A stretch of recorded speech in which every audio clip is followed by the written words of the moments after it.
And then this is Elvis's black box, which was basically like his purse. Really? What's in here? Graceland, once the beloved home of Elvis Presley, became a museum after his death, where fans visit to relive the king's legacy and see his world up close.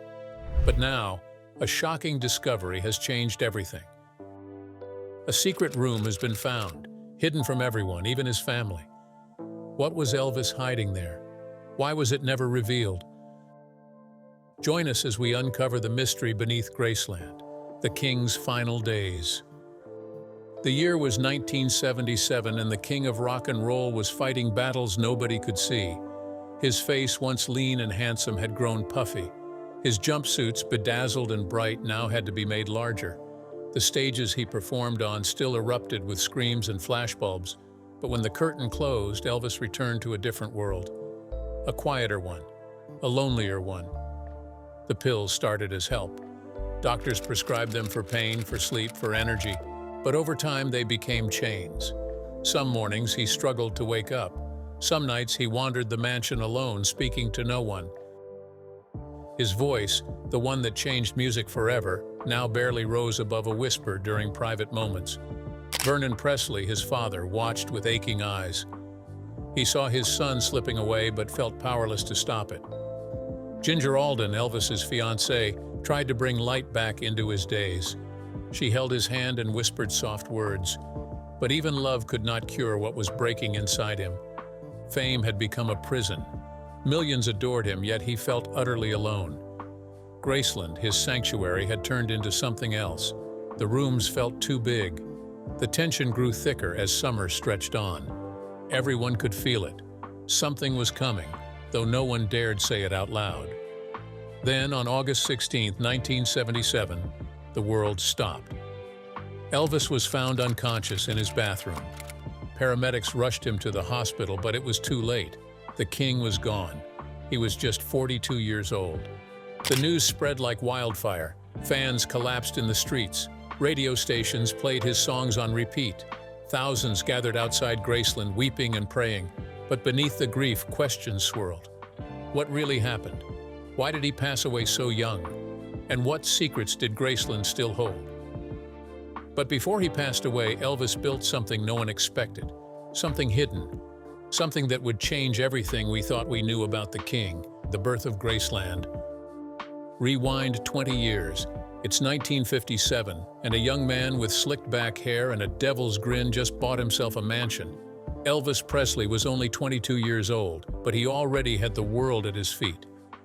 Graceland cost him $102,500. To him, it was worth every penny. The estate sat on nearly 14 acres in Memphis, Tennessee. Tall white columns stood at the entrance like guards. The name Graceland came from the original owner's daughter, Grace. Elvis loved that. He said it sounded peaceful, like a place where a man could finally breathe. But the mansion Elvis bought was just the beginning. He had dreams bigger than the building itself. He tore down walls and added new wings. He filled rooms with color and life. The jungle room became his favorite, covered in green shag carpet, even on the ceiling. Wooden furniture carved like tropical trees filled the space. It felt wild and free, just like him. He built a music room where he could play piano at 3 in the morning if he wanted. He designed private quarters where no cameras could reach. Graceland wasn't just a house. It was his kingdom, his escape, his fortress against the noise of fame.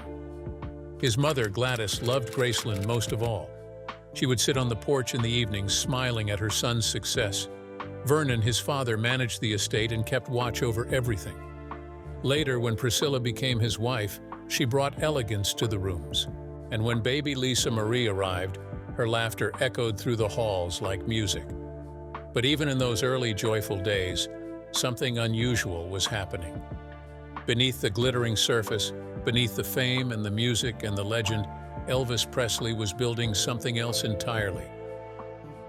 The shadow of isolation. She walked into his life like sunshine breaking through storm clouds. Priscilla Beaulieu was just 14 when she met Elvis in Germany. He was serving in the army, far from home, aching for something real. She was young, beautiful, and saw past the fame to the man underneath. Years later, they married in Las Vegas. The date was May 1st, 1967. Priscilla wore white. Elvis wore black. They looked like a fairy tale come true. 9 months later, Lisa Marie was born, and for a moment, Elvis had everything he ever wanted. He was a tender father. He'd hold Lisa Marie for hours, singing softly to her. He bought her ponies and toys beyond counting. He called her his little princess and promised her the world. In those moments, the weight lifted from his shoulders. He wasn't the king, he was just daddy. But marriages built on fame rarely last. The touring never stopped. The pills kept coming. Priscilla felt like she was married to a ghost. Elvis was there, but not really there. In 1973, they divorced. It shattered him. After the divorce, Elvis changed. He became obsessed with deeper questions. Why am I here? What happens after death? Is there meaning beyond the music? He collected religious books, studied Eastern philosophy, read about meditation and mysticism. Friends said he talked for hours about God, karma, and the soul's journey. Some noticed stranger interests too. Books on the occult appeared in his library. He spoke about energy, spirits, and hidden knowledge. He consulted spiritual advisors who came and went like shadows. Around this time, new construction began at Graceland. Workers arrived in the middle of the night. They carried materials down into the basement and lower levels: cement, steel beams, soundproofing materials. When staff asked questions, they were told to mind their business. Rumors spread among the household. Elvis had built a private chamber somewhere below the mansion, a meditation room, a sanctuary, a place where he could think, pray, and escape the chaos above. Some claimed they heard him down there at strange hours, chanting or speaking to himself. Others said they'd seen him emerge at dawn, looking exhausted but somehow at peace. When Vernon was asked about it, he'd grow uncomfortable. "My son needs privacy," he'd mutter. "That's all I'll say." Was it just a room? A simple space for quiet reflection? Or was Elvis building something more? A hiding place, a vault for secrets, a chamber for purposes nobody could imagine? The king kept his silence, but the house whispered, and those who listened closely could almost feel it. Something waited beneath Graceland, something Elvis wanted hidden from the world. But before we dive into the secrets beneath his home, let's understand the relationship between him and his family. Was this a motivation to build a secret room, Elvis and the people he loved? The world saw Elvis Presley as a king, but inside Graceland he was just a son, a husband, and a father trying to hold his family together while the world pulled him apart. His mother Gladys was his first love. The bond between them ran deeper than blood. She called him her baby even when he was famous. He called her Satnin, his special name for her. When she passed away in 1958, something broke inside Elvis that never fully healed. He bought Graceland partly for her, wanted to give her a palace. She lived there less than a year before her death. Elvis would visit her grave at Forest Hill Cemetery, sometimes in the middle of the night, sitting alone and talking to her like she could still hear him. Some staff members said he never stopped grieving, that every woman he loved after was measured against the mother he'd lost. Vernon Presley, his father, was different, tougher, more practical. Vernon had grown up poor in Mississippi and poverty had hardened him. He managed Elvis's money, handled the business side of things, and protected his son fiercely. But their relationship was complicated. Vernon remarried after Gladys passed away. Elvis struggled with that. He felt like his father had moved on too quickly, replacing something irreplaceable. They argued about money, about decisions, about the direction of Elvis's career. But underneath the tension lived deep love. Vernon was one of the few people Elvis trusted completely, even when they disagreed.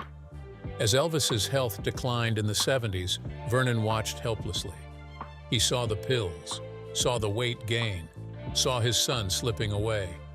Some said the stress of watching Elvis suffer aged Vernon faster than time itself. He looked 10 years older than he was. Then came Priscilla. She entered his life when she was just a teenager, and he shaped her into the woman he wanted her to be. He controlled what she wore, how she styled her hair, even who she spent time with. It sounds wrong now, but Elvis saw it as protection. He was keeping her safe from the world that had already damaged him. They married when she was 21. For a while they seemed happy. Priscilla brought Grace to Graceland. She redecorated rooms, hosted dinners, and tried to create normalcy in a very abnormal life. But Elvis was rarely home, always touring, always recording, always belonging to everyone except her. She grew lonely. He grew distant. The pills made him unpredictable, sometimes loving, sometimes it's cold. She never knew which Elvis would come home. When Lisa Marie was born on February 1st, 1968, everything changed again. Elvis held his daughter with tears in his eyes. He'd wanted a child so badly, wanted to give her everything he never had, wanted to be the father his own father had tried to be. He was gentle with Lisa Marie in ways that surprised people. This man who shook stages and drove audiences wild would sit for hours reading her stories. He'd carry her around Graceland on his shoulders, showing her his world. He bought her a golf cart to drive around the property, got her ponies, spoiled her endlessly. But he was also absent. Tours took him away for months. When he was home, the pills sometimes made him too tired to play. Lisa Marie learned early that Daddy was different from other daddies. That crowd of people always wanted him, that she had to share him with the world. Priscilla tried to make it work. I tried to be patient.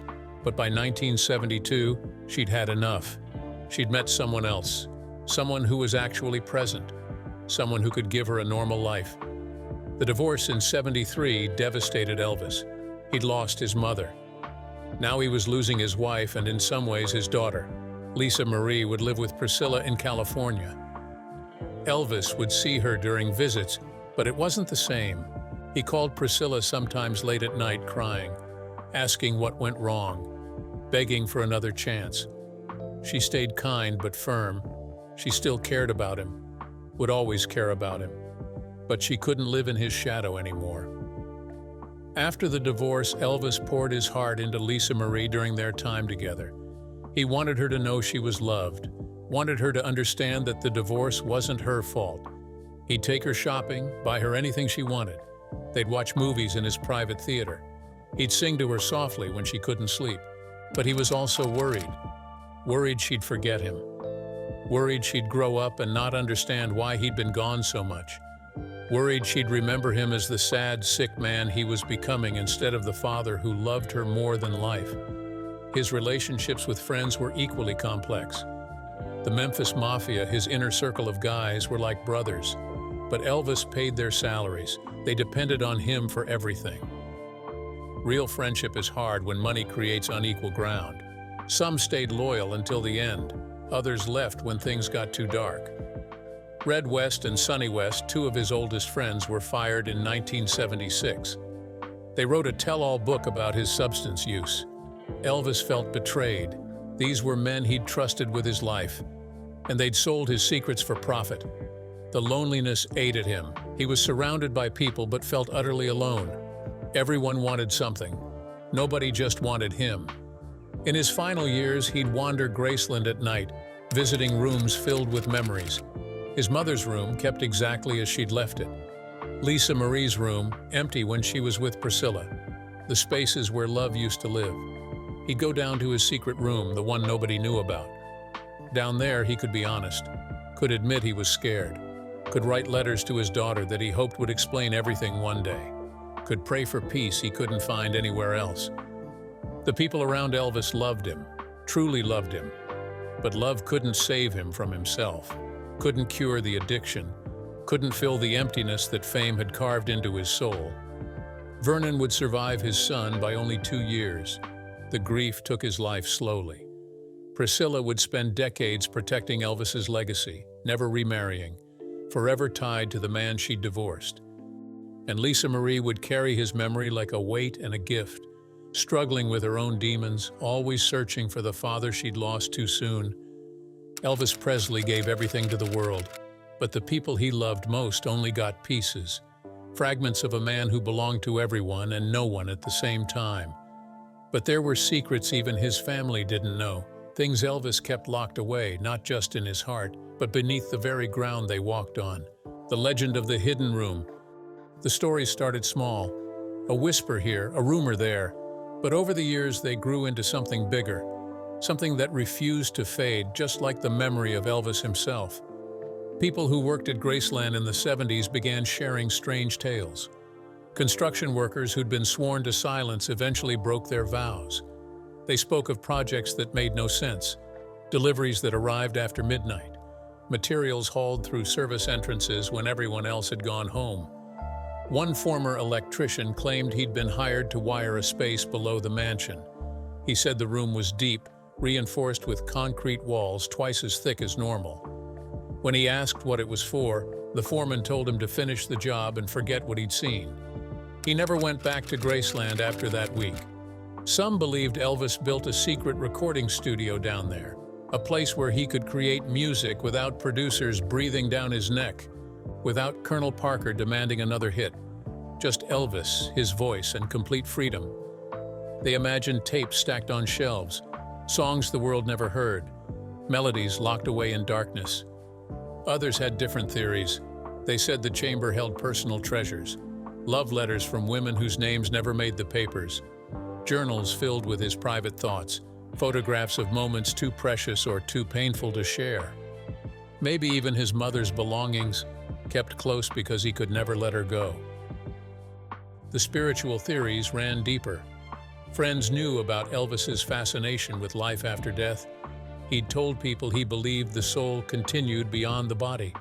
Some whispered that he'd created a meditation chamber, a sacred space filled with religious texts, candles, and artifacts from different faiths.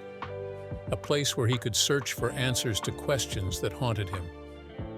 The modern investigation. The year was 2023. Graceland had become more than a home. It was a museum, a shrine, a place where millions came to remember the king. But beneath the tours and the souvenir shops, something waited. The restoration team didn't expect to find anything unusual. They were using ground-penetrating radar to check the mansion's foundation, standard procedure for a building this old. The equipment sent waves through the floors, mapping what lay beneath. Then the technician stopped. He stared at his screen, confused. The readings showed a large hollow space below the southeast corner of the mansion. It wasn't a basement. It wasn't a crawl space. It was something else entirely. He called his supervisor over. They ran the scan again, same result. An empty chamber, roughly 30 feet below ground level, hidden beneath layers of concrete and steel reinforcement. The team checked the original blueprints from 1957. Nothing. They searched through renovation records from the 60s and 70s. Still nothing. This space didn't exist on any official document, but it was there. The Presley estate was notified immediately. Lawyers, historians, and preservationists gathered for emergency meetings. This wasn't just about fixing an old building anymore. This was about uncovering a piece of Elvis's life that nobody knew existed. The estate made a decision. They would investigate carefully, professionally, and privately. No cameras, no press, not until they knew what they were dealing with. A team of specialists arrived, structural engineers, archaeologists, security personnel. They worked behind closed doors, literally. Entire sections of Graceland were shut down to tourists. Staff members were asked to sign new confidentiality agreements. The excavation began in the basement. Workers carefully removed a section of flooring that looked like it had been sealed for decades. The concrete underneath was newer than the rest, poured sometime in the mid-70s based on its composition. They drilled through slowly, 3 feet of reinforced concrete. That was unusual, expensive, deliberate. Someone had wanted this space protected. Behind the concrete, they found a steel door. It was rusted but intact, with no handle on the outside. Just a smooth surface and heavy hinges. The door had been designed to open from within, not from above. The team used cutting tools. Sparks flew in the darkness. Hours passed. Finally, the seal broke. Cold air rushed out. The smell was stale, untouched for decades. Someone shined a flashlight through the opening. Stone steps led downward, disappearing into shadow. They'd found it. The hidden staircase. The legend was real. One by one, the team descended, 23 steps carved from stone. The walls were smooth, professionally finished. This wasn't some rough shelter or storage space. This was built with care, with purpose. At the bottom, they found another door. This one was wooden, heavy, with a simple lock. The key was long gone, but the mechanism was old. It opened with a metallic click that echoed in the silence, and then they saw it, the chamber. It was larger than expected, about 20 feet across. The walls were lined with shelves. A desk sat in one corner. A single chair faced a wall covered in photographs and papers. Everything was preserved, protected from time by the sealed environment. Dust covered the surfaces, but nothing had decayed. It was like stepping into a moment frozen in 1977. The team stood in silence. Cameras began documenting everything. Historians started cataloging what they saw, but nobody spoke, not yet. Because what they'd found beneath Graceland wasn't just a room. It was a window into Elvis's soul. And what it revealed would change everything the world thought they knew about the king. The discovery that shocked the world. The wooden door swung open with a creak that broke decades of silence. The team stood at the threshold, barely breathing. Someone's flashlight beam cut through the darkness, revealing what lay beyond. The room was like a time capsule. Everything sat exactly as Elvis had left it. A thick layer of dust covered every surface, but underneath, the past waited perfectly preserved. The walls were lined with shelves packed with vinyl records and worn sleeves. Some were his own albums. Others were artists he loved, blues singers, gospel quartets, country legends. His musical roots displayed like a private museum.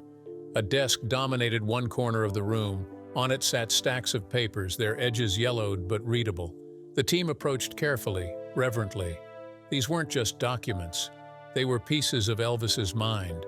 Handwritten letters filled several folders. Some were addressed to people whose names made the historians gasp. Others had no names at all, just thoughts poured onto paper in Elvis's distinctive handwriting. Letters he'd written but never sent. Words he needed to say but couldn't. Journals occupied an entire shelf. Leather-bound books filled with his sprawling script. The team opened one carefully. Inside, Elvis had written about spirituality, about his search for meaning. He'd copied passages from religious texts. He'd asked questions that had no easy answers. "Why does fame hurt so much?" one entry read. "When does success become a prison?" Photographs covered one wall. Not the staged publicity shots the world knew, but private moments. Elvis with his mother, both of them laughing. Elvis holding baby Lisa Marie, his face soft with love. Elvis alone, looking tired, looking real. Then someone found the video reels. Small canisters marked with dates from the early 70s. Home movies that had never been processed, never been seen. The team knew these would reveal Elvis as he truly was, away from cameras and crowds. But the recordings were what made everyone stop. A reel-to-reel tape player sat on a small table. Next to it, a box of tapes, each one labeled in Elvis's hand. Private thoughts, late-night talking, things I can't say out loud. The team looked at each other. Nobody moved. These were Elvis's most intimate moments, recorded when he thought no one would ever hear them. His voice speaking into the darkness, sharing secrets with his future self. Near the back of the room, they found it. A metal chest, locked tight, covered in dust. The lock was sturdy, but they had tools. When it finally opened, the contents took their breath away. Letters to Lisa Marie filled the top layer, dozens of them. Notes written at different times, telling her things he wanted her to know. About her mother, about his mistakes, about how much he loved her. "One day you'll read these," one began, "and I hope you'll understand." Beneath the letters lay sheet music. Songs nobody had ever heard. Lyrics written in his hand, some complete, some just fragments. Melodies sketched on staff paper. Music he'd created in this hidden space away from producers and schedules and expectations. And at the bottom, documents that made the team go silent. Notes about wanting to disappear. Plans sketched out for a different life, a life without fame. He'd written about changing his name, moving somewhere quiet, living like a normal person. "Sometimes I dream of just walking away," one note read, "leaving Elvis Presley behind and finding out who I really am underneath." The conspiracy theories suddenly didn't seem so crazy, but the most emotional discovery came last. A small tape labeled simply August 1977. 3 days after he passed away, or 3 days before, depending on when he'd recorded it. The team played it. Static filled the room. Then his voice emerged, quiet and tired. "If you're hearing this, then I'm gone. And maybe that's okay. I did my best. I loved hard. I sang until my voice gave out. Tell Lisa Marie her daddy loved her more than music, more than anything, and tell the world, tell them Elvis tried." The recording ended. The room fell silent. Every person there felt it. Elvis wasn't just speaking to them. He was speaking across time, from a man who knew his story was ending, leaving one last message in a bottle buried beneath his home. They'd found more than a room. They'd found his heart. But discovering the truth was only the beginning. Now the world had to decide what to do with secrets Elvis never meant to share, what the discovery really means. The news broke slowly at first. The Presley estate released a careful statement in late 2023. A previously unknown chamber had been discovered at Graceland. Items of historical significance had been found. More information would follow. But the internet doesn't slow. Within hours, the story exploded. Elvis fans from every corner of the world wanted answers. What did they find? What did it mean? Had Elvis really planned to disappear? The estate faced an impossible choice. These were deeply personal belongings, private thoughts never meant for public eyes, but they were also part of history. The world had a right to know about the king, didn't they? Lisa Marie Presley had been consulted before her passing in January of that same year. She'd seen some of the previous findings. Those who were with her said she cried reading her father's letters. The words he'd written to her, saved in darkness for decades, finally reaching her eyes. "He never stopped loving us," she'd said softly. "Even when the world thought he was too lost in fame to care about family, he was down there writing to me." After her death, the decision fell to her children.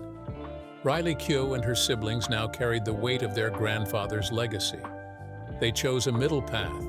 Some items would be preserved and carefully displayed at Graceland. Others would remain private, protected for the family alone. The public exhibition opened in the spring of 2024. Visitors walked through a special area showing photographs, some journal entries, and a few of the song fragments Elvis had written.